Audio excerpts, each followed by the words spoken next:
Kentucky basketball is just a couple of pieces away from putting together a very, very good roster. And there's one kid out of North Florida that I think would be perfect for Mark Pope's backcourt.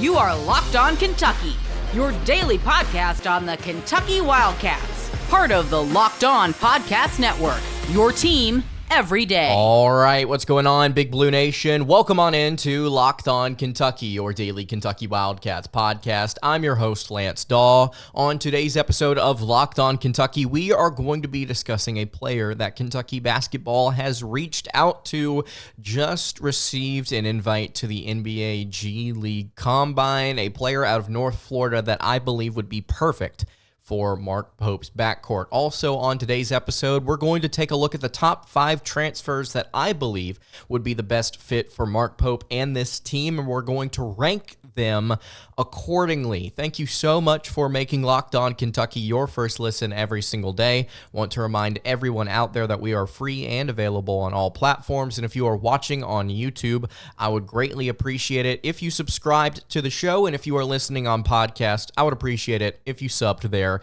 as well. Today's episode is brought to you by Monopoly Go. This fast-paced game lets you team up with friends for tournaments to unlock awesome prizes like unique stickers for trading, cool playing pieces, and hilarious emojis for taunting your friends. So download Monopoly Go now free on Google Play or the App Store. All right, let's go ahead and get into it. Chaz Lanier.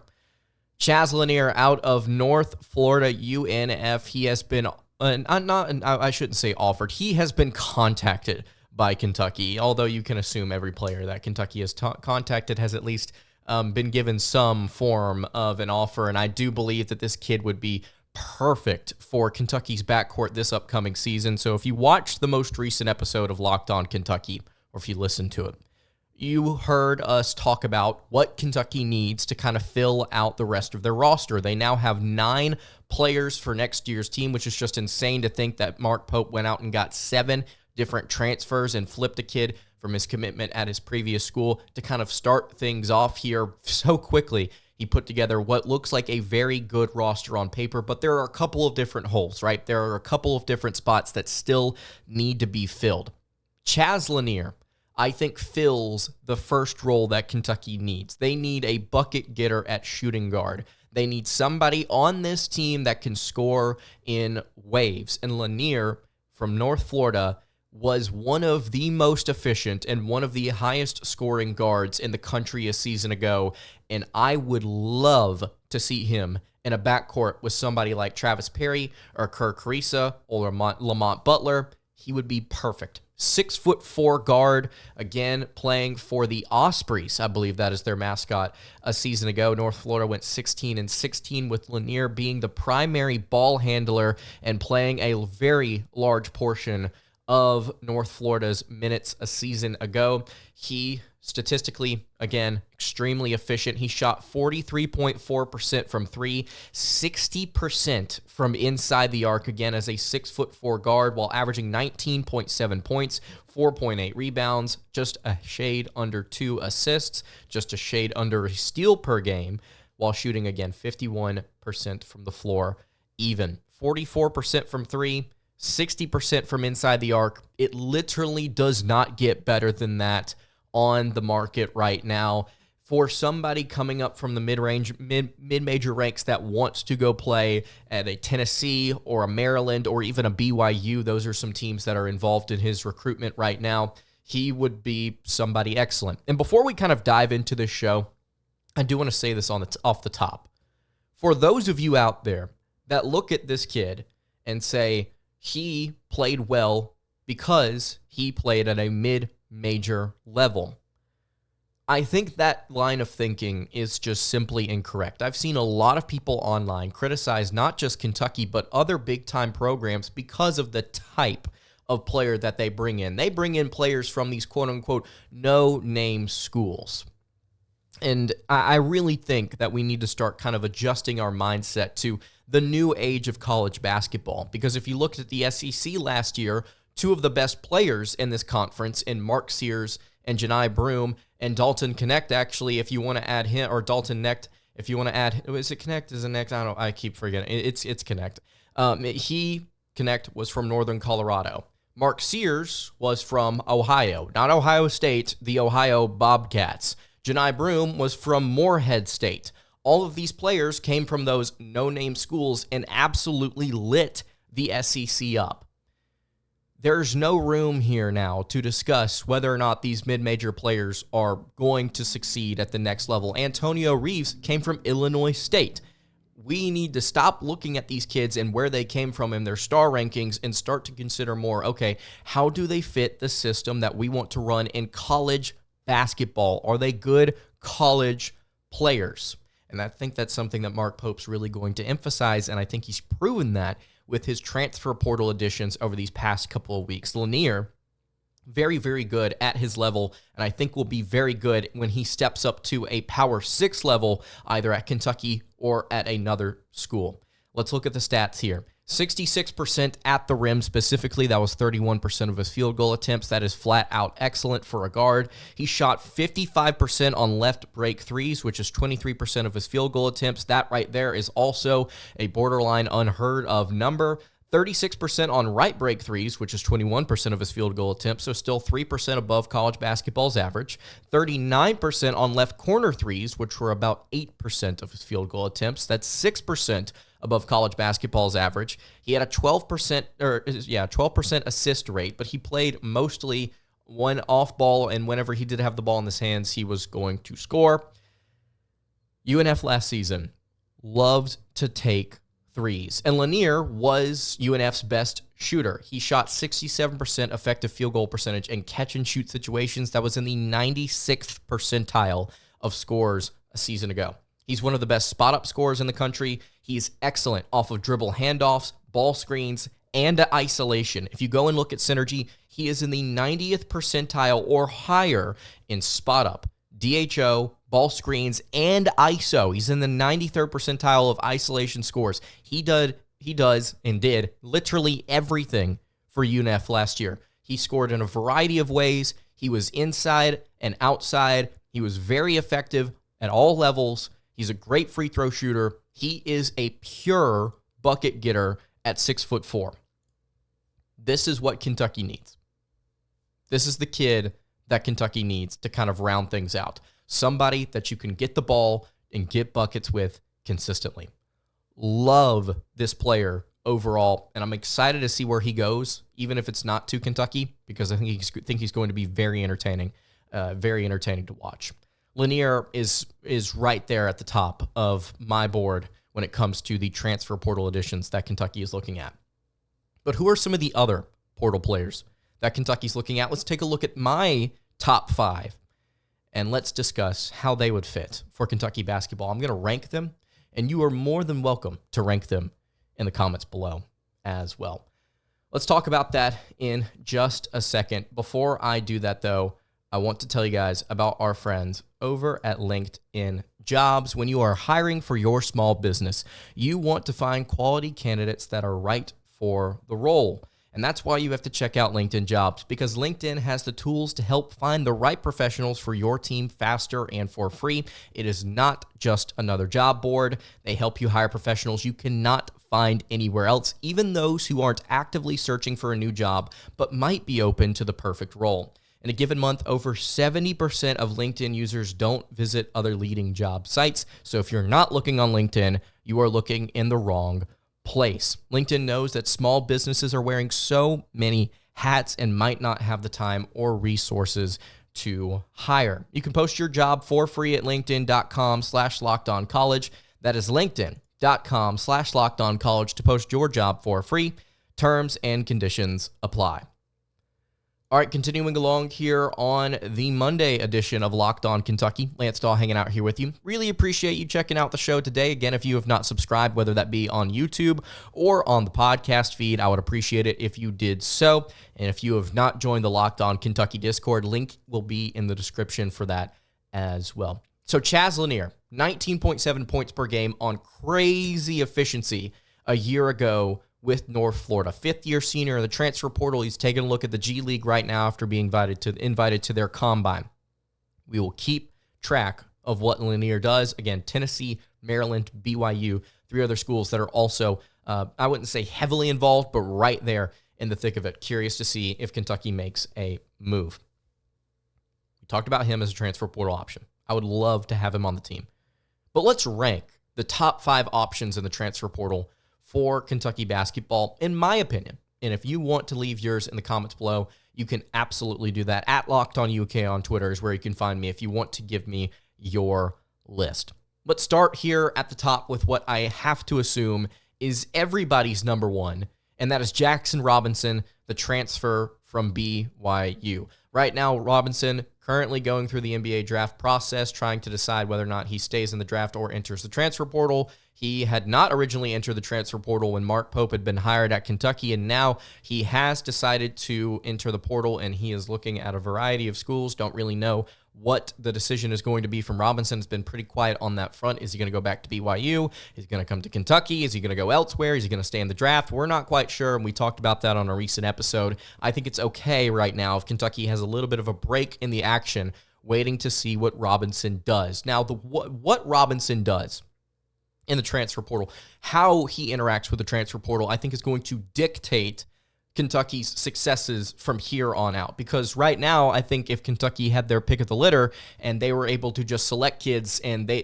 just were like, you're committed, you're coming to play for us, they would pick Robinson, they would pick one more scorer, and then they would probably pick a depth piece in the front court, and then that would be it. That would be wraps. But they don't have that choice. These kids are going to take time. They're going to decide where they're going to want to go, and it's going to be a process, right? You're going to see things over time start to shift in the portal outside of Robinson if Kentucky wants to wait on him. And we saw this a couple of seasons ago, actually. Well, no, it was a season ago with Oscar Tshiebwe and Kentucky. The Wildcats wanted a variety of players, or could have gone after a variety of players, I should say, in the portal. They could have pursued them way harder than they did. But because of the fact that Tshiebwe could have come back to college, Kentucky sat there on their hands and waited. And they let several prospects float on by. A couple of them I wanted, and upon further reflection, I'm kind of glad Kentucky did not end up getting. I'll talk about those players today. You can probably guess who they are. But I think this is a little bit of a different situation this year. While Kentucky may want to wait on Robinson, and while he's not necessarily the Oscar Tshiebwe to this team, or at least he's not projected to be, or wouldn't be projected to be, I still think he's a very good player. And so I don't know what Kentucky's patience level is at right now with Robinson in the portal, right? Because what they could end up doing is they could end up waiting, and they could do what I just said, which is just they're going to end up passing on some kids that they could have gotten that would have been really good because they wanted to wait for Robinson, and they end up not getting what they wanted at all. Or they could do with what they did with a couple of kids that they've already added to their roster, most notably Brandon Garrison, right? Over a guy like Great Osabor, where Osabor has a few other visits to take, and Garrison was right there on the block for Kentucky to take, and Garrison was interested in coming to Kentucky, so Kentucky decided, instead of waiting to decide if Osabor was going to even come here or not to play with Amari Williams, he decided, hey, you know what? Pope's like, we're going to go get Garrison. We're going to go get the former McDonald's All-American. We're going to like him as a multi-year prospect, and he's going to be in our front court. Cool. Awesome. Sweet. He's going to back up Amari Williams, and then Andrew Carr's going to play the 4. And that's where we're at with that. Could they do the same thing with Robinson? Could they sit here and say, okay, well, Robinson's really good, but he's also looking at maybe going back to BYU, or maybe he's looking at transferring to goodness knows where. So what we're going to end up doing is we're going to end up going after somebody at that power forward spot like Achor Achor, who will be just as effective statistically. I don't know. I genuinely don't know what Mark Pope and company are going to do, but I think that we would all agree Robinson, with his height, with his shooting, with his playmaking, I think that he would be at the top of Kentucky's board right now if they were just picking whoever they got to pick. The second player I think here you could rank is Chaz Lanier. In my opinion, I think he would be the second best option for Kentucky to get. If we're looking at filling out the power forward position and we're looking at filling out the shooting guard role with somebody that's a bucket getter, I think Robinson and Lanier would be the two players that I would go to first. If I got to pick who I wanted to, those would be my guys. And you may say, does Robinson end up actually playing the 4 at 6'7"? Couldn't he play small forward? The answer is yes, Jaxson could do that. But if you go and look at KenPom, and I tweeted out this earlier with a screenshot of the different rotations, he actually primarily played at the 4 for the Cougars a season ago. He was a power forward at 6'7", 190. So he would probably end up playing more of 4 than anything and could slide up to the 3. But because you have guys like Brea and Owe on the roster now, you can like slide them up to the 2 if you want to, slide Robinson up and be a really tall, really physical 6'7", 3. Who plays kind of like a tweener guard forward position anyway. I don't know. Kentucky could do a lot of different things with it. But Robinson could slide up. He could be versatile. Lanier, I think, would be more specifically for that shooting guard role. I think he would be that bucket getter at the 2 that would play off ball with somebody like Butler, like a Carissa. I think Butler, by the way, some of you have mistaken some words that I've said about Butler and Carissa. I think Butler's going to start. Let me be clear. I thought I was clear on that. I think right now Butler's starting. I think Carissa will come off the bench. That is just my guess. We'll have to wait and see. Kentucky could start them both. I don't know. We'll just have to wait and see what happens. But I think Lanier would be somebody excellent to bring in at the 2. Pair him with Robinson. Kentucky's roster would be pretty much set. They could get one more player through the portal, and that could kind of be wrapped, but he would be nothing more than a depth piece, I would assume. These are my guys right here. Robinson, Lanier. Who are the other 3 players? Well, I'll get to those guys in just a second. Before I do that, though, I want to tell you guys about our friends over at Monopoly Go. We got to pause here for a second to talk about a very awesome game right now, Monopoly Go. I know what you're saying. We've already talked about this quite a bit, but there's just so much happening in this app. In Monopoly Go, we talked a lot about the competitive side of things, right? How I can kind of go against my friends, steal their riches, heist their vaults, but you can also team up with your friends for timed tournaments where you work together to build up each other's boards before you tear them down in agony just days later. I've loved playing this game with my friends who have gotten me into it over the past few months, and I would highly encourage you guys to check it out too, because the more you win together, the more awesome prizes you can unlock, like unique stickers you can trade with friends to complete big albums for even bigger prizes. You can get cool new playing pieces to travel the boards with, hilarious emojis to taunt your friends with whenever you burn down their buildings or heist their vaults. There's just so much going on. Always something fun to discover in Monopoly Go. So get off the bench and go download it now free on the App Store or Google Play Store. Game on with Monopoly Go. All right, wrapping up the Monday edition of Locked On Kentucky. So we've talked about Lanier, we've talked about Robinson. I think those are the 2 guys that I would be most excited about for Kentucky. Who are the other 3 players in my top 5? Well, let's start here with the kid I mentioned a second ago out of Samford, Achor Achor. Now, I don't know what he's going to do in the portal. I don't know where he's leaning. I don't know if he even is leaning anywhere now to start. But Achor was an excellent player for the Bulldogs a season ago. Really, really, really good catch-and-shoot player at 6'9", was averaging double-digit figures for them, was their leading scorer. Another guy where you talk about him and you look at him and say, that's just primarily a bucket getter. That's what he does. Now, at 6'9", Achor also could rebound a little bit. I shouldn't say just rebound a little bit. He could rebound quite effectively at 11.2% offensive rebound rate. He could block shots at a high percentage as well. I mean, he just did a little bit of everything, but it was the scoring that really got you excited. Achor would play power forward full stop. He would be a really tall physical forward that you could pair with Andrew Carr and make that a lethal front court. Brandon Garrison, Amari Williams, Andrew Carr, and Achor Achor. Those guys would be excellent together. He would be my 3rd pick right now. He would be my 3rd option if I'm going down the list and picking who I want. Now, we can sit here in the comments and discuss whether or not we think Achor is better than Robinson, because statistically, Achor is just a shot better from 3. He averaged more rebounds. He's taller at the position that I think Robinson would more naturally play. We could dive into that, but I think that if we're talking upside, Robinson is an NBA prospect, and he's a more versatile prospect. I think definitely has a higher ceiling. So Achor is my 3rd player.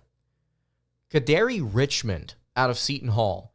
I know that he's looking elsewhere right now, but he's a player that I think Kentucky would do really, really well with. Last season, 15.7 points per game, 5.1 assists per contest, 7 rebounds, 2.2 steals at 6'5", 180 pounds. That would be a super, super fun shooting guard.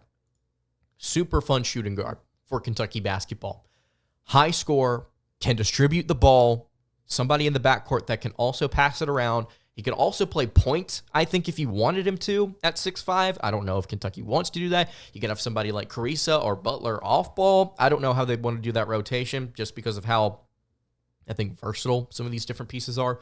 But Kadary Richmond, because of his height, because of the defense, because of his distribution, because of the fact that he can rebound as well, he's another player that I would love to see on this team. He makes my top 5 here. And then to round out the top 5 right now, I know I've got mixed feelings about Wooga Poplar out of Miami, but I really do think that at the end of the day, Mark Pope can turn him into a more consistent player than he was with the Hurricanes. Now, statistically, Poplar was fine. He was actually above average at Miami.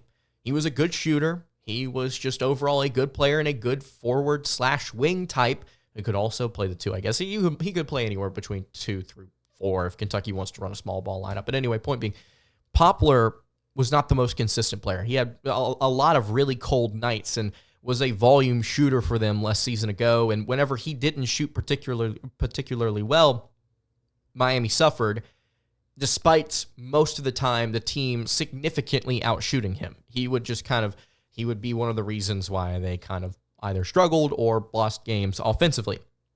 It's not to say he was a bad defender, by the way. He was a pretty solid defender to boot. So Poplar, I think, would be my 5th addition to this team if I had to just rank these guys, but it's Robinson, it's Chaz Lanier, it's Achor Achor, it's Kadary Richmond, and then it's Poplar, and you can talk about the other players in the portal that Kentucky could pick up, but those are my top 5 guys. So let me know what you think in the comments below. Do you like these guys? Do you not? Would you rank them differently? Would you have any of them ranked at all? Leave all of them in the comments below. All right, that's going to do it for today's episode of Locked On Kentucky. Hey, you can follow the show on Twitter at LockedOnUK. You can follow me on Twitter at LanceDawe_, and you can follow the show over on Instagram. That is at Kentucky Podcast. Any questions, comments, concerns, leave those in the YouTube comments below. Hit me on the socials. I will see you all tomorrow for another episode of Locked On Kentucky. Hope you guys have a great rest of your day, and God bless.